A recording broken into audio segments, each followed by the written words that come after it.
Welcome to The Explainer. We're jumping right into something absolutely profound today. This is ACIM, Lesson 131.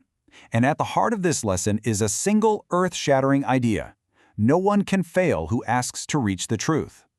If you're a focused learner looking for a completely new framework to understand success, failure, and just the everyday grind, you are in the exact right place. We're going to completely shift how you view your goals. So let's really sit with that for a second. No one can fail who asks to reach the truth. In a world where it constantly feels like we're failing or falling behind or just never quite doing enough, this offers a deeply comforting promise. If you're feeling totally burned out by everyday struggles, this lesson is essentially guaranteeing your success, as long as you're aiming for the right thing. Okay, so here's our roadmap for today. First, we'll break down ACIM Lesson 131. Then, we look at chasing the impermanent, followed by the illusion of time. After that, we'll get into the daily mental practice, and finally, opening the inner door. Let's dive right into Section 1, ACIM Lesson 131, and its core promise. Now, A Course in Miracles uses some pretty stylized spiritual language, right?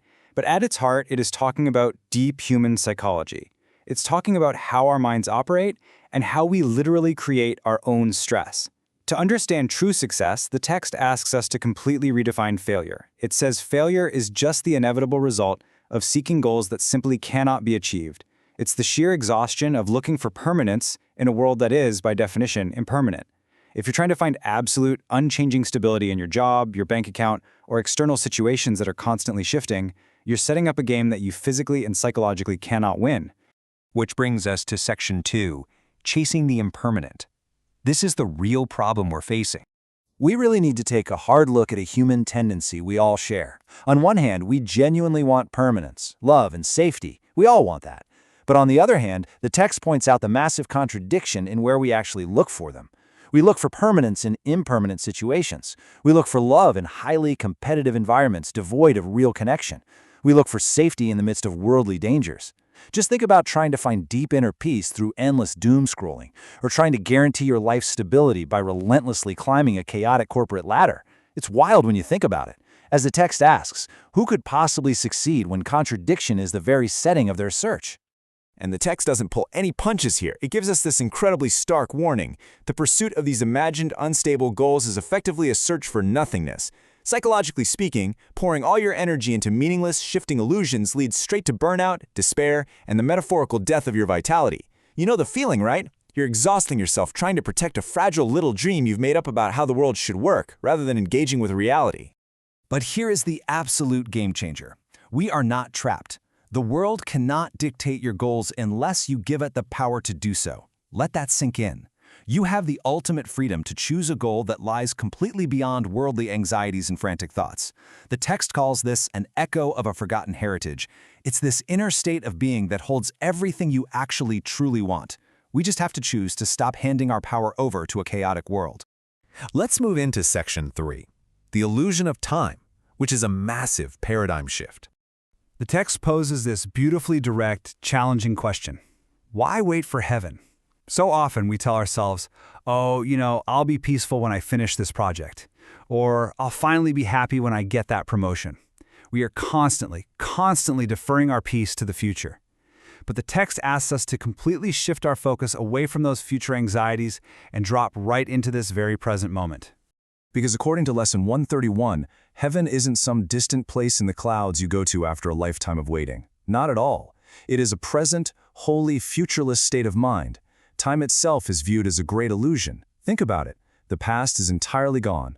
The future literally doesn't exist yet. Therefore, ultimate truth, what the text calls the will of God, meaning our ultimate reality, can only exist right now. You cannot find absolute peace in the past or the future. It's only accessible in this very second. And there's this brilliant metaphor used to illustrate this concept. It compares our obsession with time to a tiny, flickering candle and ultimate truth to a distant star. It perfectly highlights the total insignificance of our timeline-based anxieties when contrasted against the sheer vastness of true eternal peace. When you align your mind with the present moment, time essentially just loses its grip on you. All right, Section 4, let's talk about the daily mental practice and how we actually apply this. So how do we actually pull this off? This is where we move from a beautiful philosophy to a highly actionable toolkit that you can literally use today. It starts with this opening mantra. I ask to see a different world and think a different kind of thought from those I made. The world I seek I did not make alone. The thoughts I want to think are not my own. This is all about initiating an intentional shift in your perception. You're consciously acknowledging that your previous way of thinking, the way that caused all that stress and burnout, just isn't working. And you are actively asking to access a deeper, shared truth. The text prescribes a very specific, super digestible procedure for this. You do it for 10 minutes, 3 times a day. First, you acknowledge that mantra we just read.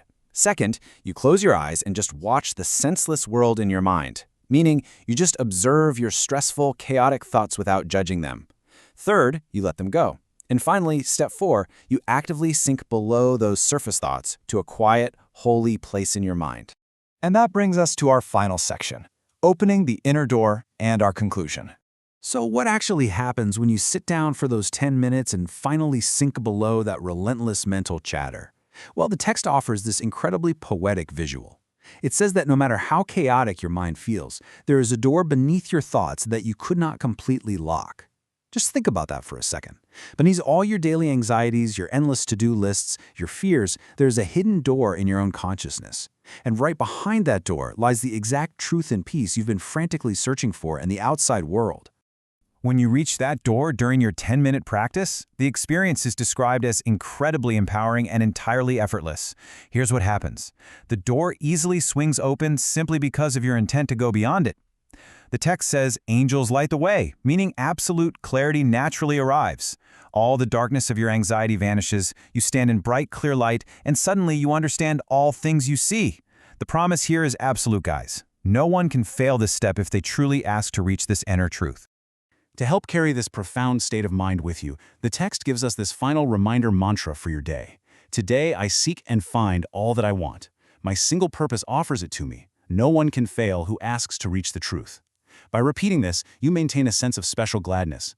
It stops you from falling back into those meaningless laments and reminds you that your core purpose, finding true inner peace, is absolutely guaranteed to succeed. Which leaves us with this final vital question, based on Lesson 131. Are you ready to stop exhausting yourself seeking illusions and finally open the door to truth? The peace you want isn't waiting in the future, and it definitely isn't in some shifting worldly goal. It is waiting for you right now, just beneath your thoughts. Try the 10-minute practice today and see what happens when you decide you can no longer fail. Thank you so much for joining me for this explainer. I hope this completely transforms your day.